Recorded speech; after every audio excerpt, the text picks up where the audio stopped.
On July 11, 1897, three men rose into the Arctic sky inside a hydrogen balloon. They believed the oldest enemy of polar exploration, distance, had finally been defeated. There would be no endless marches, no months trapped in ice, no slow starvation. They would simply float over the unknown. Within hours, the Arctic had already begun to dismantle that illusion. What followed was not a crash, nor an explosion, but a quiet, methodical disappearance across one of the most unforgiving landscapes on Earth. By the late 19th century, the Arctic had become a stage for national ambition. Britain, Norway, the United States, and Russia had all sent men northward, and many had paid with their lives. Ships were crushed, crews vanished, entire expeditions dissolved into ice and rumor. But in Sweden, a different idea was taking shape. Salomon August Andrée was not a traditional polar explorer. He was an engineer, an inventor, a man deeply convinced that technology could correct what nature made difficult. To Andrée,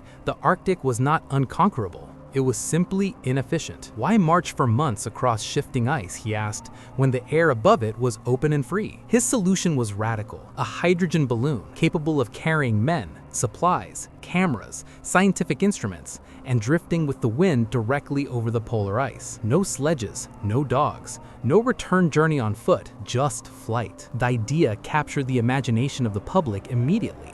Newspapers called it the future of exploration. Sponsors saw it as a triumph of science over suffering. The Swedish monarchy offered funding and prestige. To many, Andrée did not seem reckless. He seemed inevitable. The balloon was named Örnen, the eagle. It was enormous, over 20 meters tall, filled with hydrogen gas, its envelope stitched from layers of silk and varnish to retain lift. Beneath it hung a wicker gondola reinforced with ropes and cables. Andrée's plan relied on a controversial system of guide ropes, long, heavy lines dragging beneath the balloon across the ice. He believed these would stabilize altitude and allow limited steering by adjusting drag. Experienced balloonists across Europe disagreed. They warned that guide ropes would ice over, that hydrogen leaked constantly through fabric, that wind patterns over the Arctic were unpredictable. Andrée dismissed these concerns. He did not see them as warnings, only as resistance to innovation. In his mind, pessimism had always delayed progress. Andrée would not fly alone. Joining him were two men: Nils Strindberg, a young physicist and gifted photographer, responsible for documenting the expedition, quiet, meticulous, and idealistic, and Knut Frænkel, an engineer with polar experience, selected at the last minute after another crewman withdrew. Three men, one balloon, no tested rescue plan. Together, they trained not for survival on the ice, but for life in the air. They practiced balloon ascents in Europe. They tested instruments. They rehearsed routines. But crucially, they never conducted a fully loaded test flight under Arctic conditions. The public did not notice. The Arctic would. The expedition was originally scheduled for 1896. That summer, Andrée and his team traveled to Danes Island near Svalbard, the northernmost launch point possible. They waited and waited. For weeks, the wind refused to cooperate. It either blew south, the wrong direction, or was too strong to risk a launch. The balloon remained tethered. Hydrogen leaked steadily. Supplies deteriorated. Other explorers would have postponed. Andrée did not. He returned home, confident that next year would be different. It was the first clear signal that the expedition's greatest vulnerability was not the Arctic, but timing driven by expectation. 1 year later, the men returned. This time, the winds shifted. On the morning of July 11th, 1897, conditions appeared favorable, at least briefly. Crowds gathered, flags flew, cameras rolled. The balloon was filled. The ropes were released. At 2:30 p.m., the Örnen lifted from the Arctic ground. Cheers echoed across the ice. For a moment, Andrée was right. The balloon climbed smoothly.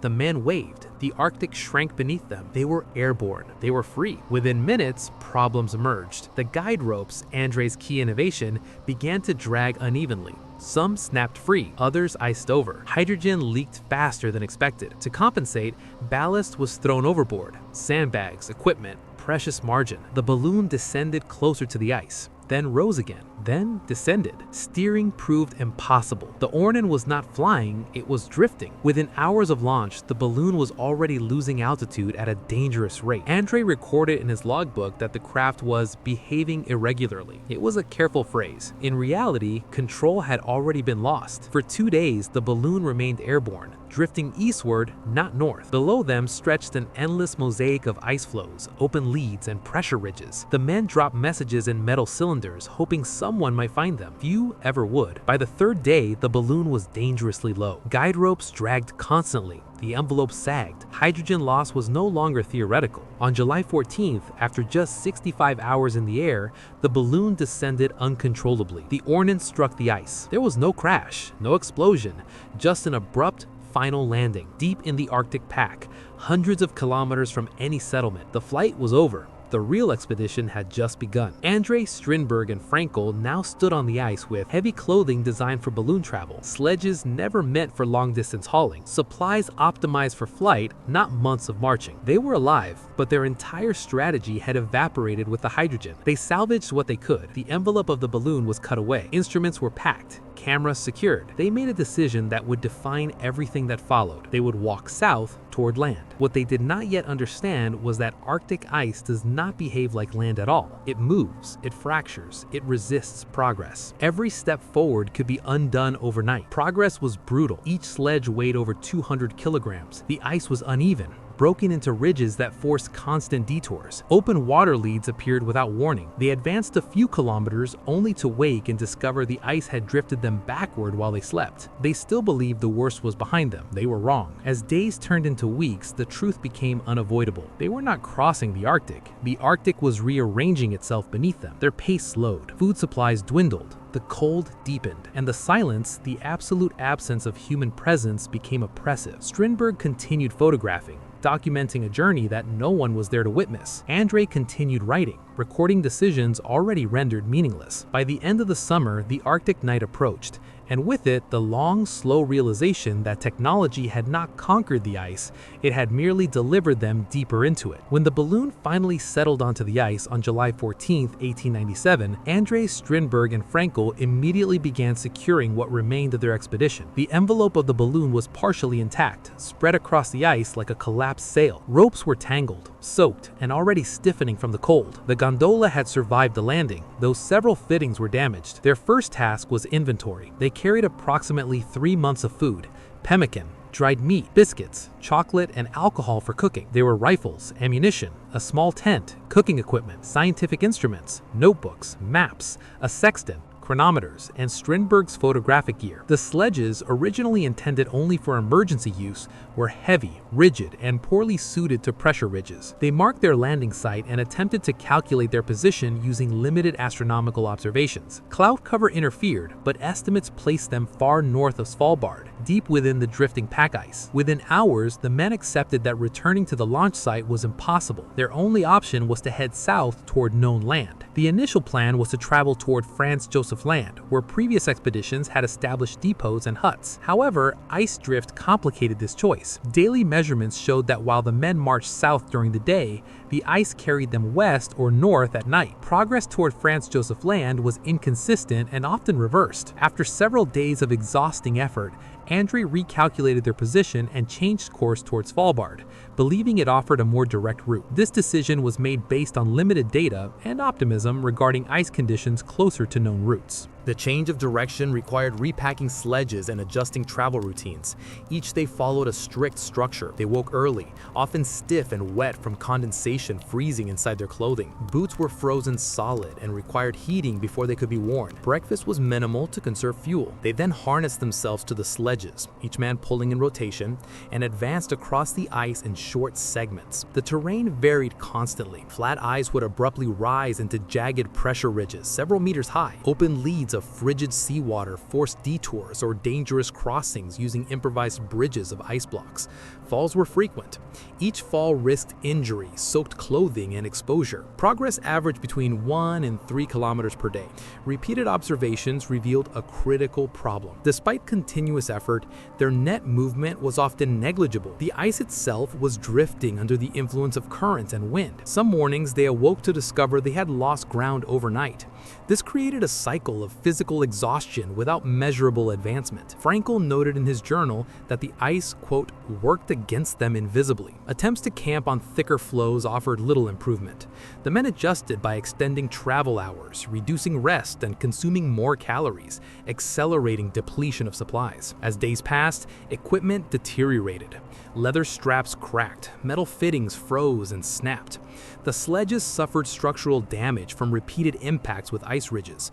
Repair attempts consumed valuable time and energy. Cooking fuel became a limiting factor. Snow had to be melted for water, increasing fuel consumption. The rifles were functional, but hunting opportunities were rare and dangerous. Polar bears were observed at a distance, but difficult to approach safely. Seals appeared occasionally near leads, but success was inconsistent. When game was obtained, processing meat in freezing conditions was slow and physically taxing. Despite worsening conditions, Nils Strindberg continued photographing. He carefully exposed glass plates, shielding them from cold and moisture. Images documented the balloon remnants, sledges, campsites, and the men themselves. Photography added weight and complexity to travel, but Strindberg prioritized documentation. The cameras and plates were preserved even as other non-essential items were abandoned. Weather conditions fluctuated unpredictably. Some days brought clear skies and moderate cold. Others brought wind, snowfall, and reduced visibility. Temperatures hovered around freezing during late summer, creating slush that soaked boots and clothing. As autumn approached, temperatures dropped sharply, freezing everything solid. Wet clothing became a persistent danger. Despite careful routines, frostbite began to affect fingers and toes. Movement became slower and more deliberate. By late August, Andrée recognized that reaching Svalbard was unlikely before the onset of winter. After further calculations, he altered the route again, this time toward White Island, Kvitøya, a largely unexplored landmass east of Svalbard. White Island appeared closer and more reachable based on estimated drift patterns. The decision was pragmatic rather than optimistic. From that point onward, all efforts focused on reaching land before winter darkness set in. By September, fatigue was evident. All three men showed signs of weight loss. Sleep was fragmented and insufficient. Minor injuries accumulated, sprains, cuts, and frost-nipped extremities. The sledges were now so heavy that they were sometimes moved in stages, dragging them forward a short distance, returning for supplies, and repeating. This doubled effort for minimal progress. Conversations were limited. Focus shifted to tasks and survival. Rations were adjusted repeatedly. Daily intake was reduced below optimal levels to extend duration. Pemmican and biscuits formed the core diet. Fresh meat supplemented when available, but hunting success declined as ice conditions worsened. Alcohol consumption was reduced to preserve supply for cooking. Nutritional imbalance became inevitable. In early September, signs of land began to appear intermittently on the horizon, dark shapes that might have been mountains or mirages. Confidence rose cautiously. However, ice conditions deteriorated further. Pressure ridges became more frequent. Ice flows fractured underfoot. Open water widened, forcing long detours. Each day involved repeated unloading and reloading of sledges to negotiate obstacles. On October 5, 1897, after nearly 3 months on the ice, the men finally reached White Island. The landfall was not triumphant. The island was bleak, ice-covered, and exposed. There were no shelters, no vegetation, and no immediate resources beyond wildlife. Nevertheless, land offered one critical advantage: stability. The ice beneath their feet would no longer drift. They established a camp on the island's western edge. The tent was erected and reinforced with stones and snow blocks. Supplies were reorganized. The men attempted to improve shelter against wind and cold. Hunting resumed with limited success. Polar bears and seals were present, but conditions made tracking difficult. Snowfall increased. Temperatures dropped steadily. Soon after establishing camp, health deteriorated noticeably. Strindberg reported weakness and stiffness. Frænkel showed signs of digestive distress. Andrée complained of fatigue and pain. Despite these issues, routines continued. They recorded observations, maintained equipment, and attempted to improve shelter. There was no indication of panic. By mid-October, entries in journals became shorter. Weather worsened. Snow accumulated rapidly. Movement outside camp decreased. Cooking and basic maintenance consumed most energy. Photographic activity ceased. The men remained together in camp. No attempt to leave the island was recorded. After settling on White Island in early October 1897, Andrée, Strindberg, and Frænkel focused on surviving the coming winter. The island offered solid ground but little else. Its surface was largely ice-covered, with exposed rock and minimal shelter from wind. Snow accumulated quickly, burying equipment and reducing visibility. Temperatures dropped steadily as the polar night approached. The men constructed a more permanent shelter by reinforcing their tent with stones, snow blocks, and sections of the balloon fabric. The arrangement was crude but functional, intended to conserve heat and block wind. Food supplies were reorganized. Remaining rations were inventoried carefully. Hunting continued when possible, primarily targeting seals and polar bears spotted near the shoreline. Ammunition was limited, and each shot was weighed against necessity. Despite efforts, physical condition worsened. Strindberg experienced increasing weakness and difficulty moving. His diary entries became shorter and less frequent. Frænkel reported stomach pain and persistent fatigue. Andrée complained of stiffness, cold sensitivity, and declining strength. No evidence suggests panic or disorder. Their actions remained methodical. Journal entries continued into mid-October. Andrée's notes remained practical, focusing on weather, food, and daily tasks. There was no dramatic shift in tone, only brevity. Strindberg's final photographic efforts appear to have ended around this period, likely due to cold affecting both equipment and physical capability. The last confirmed diary entry is dated October 17, 1897. After that, the written record stops. No messages were prepared for dispatch. No final signals were constructed. The men did not attempt to relocate further inland or build a more substantial structure. Their camp remained close to the point of first landfall. No effort was made to relocate inland. No attempt was recorded to construct a larger or more permanent shelter. The arrangement on White Island changed little in its final days. By mid-October, routine had narrowed to essentials: cooking, minor maintenance, brief observations of weather and ice. Andrée's diary entries continued in the same restrained tone that had defined them throughout the journey. Weather conditions, food usage, physical condition. There was no shift toward reflection, no expressions of fear, no farewell messages. The final confirmed entry is dated October 17th, 1897. After that, the written record stops. There are no indications of sudden catastrophe, no evidence of a final attempt to escape the island, no signs of disorder within the camp. What remains instead is absence, silence in the documentation. The men were still alive, but increasingly constrained. Snow accumulation limited movement. Wind exposure made extended work dangerous. Physical weakness reduced their ability to hunt, repair, or travel. Their world contracted to the shelter, and within that narrowing space, the margin for survival became thinner each day. When the expedition's remains were later discovered, investigators found no evidence of a single fatal event. No collapse, no violent incident. Instead, the evidence suggested gradual failure, the body yielding before the environment did. The question was not what killed them, but how many things failed at once. Several contributing factors have since been proposed. One possibility involves foodborne illness. Improperly cooked polar bear meat can contain trichinosis, a parasitic infection known to cause muscle pain, weakness, fatigue, and digestive distress. Symptoms consistent with such an illness appear sporadically in the diaries, but this alone does not explain the outcome. Cold exposure, nutritional imbalance, physical exhaustion, limited shelter, each factor reinforced the others. No single moment marked the end. Survival simply became unsustainable. After October 17, 1997, no further entries were made. What followed can only be reconstructed indirectly from the condition of the camp, the placement of objects, and the physical state of the remains. Evidence suggests the men did not die suddenly. They remained together. The shelter was reinforced, not abandoned. Cooking equipment was still accessible. Weapons were stored within reach. This indicates intention, not collapse. At some point, physical strength appears to have declined beyond recovery. Movement outside the shelter became minimal. Hunting opportunities diminished. The men likely conserved energy, retreating inward as the environment closed around them. There is no indication of panic, no final effort to signal, no attempt to leave White Island. The end appears to have come quietly, through exhaustion,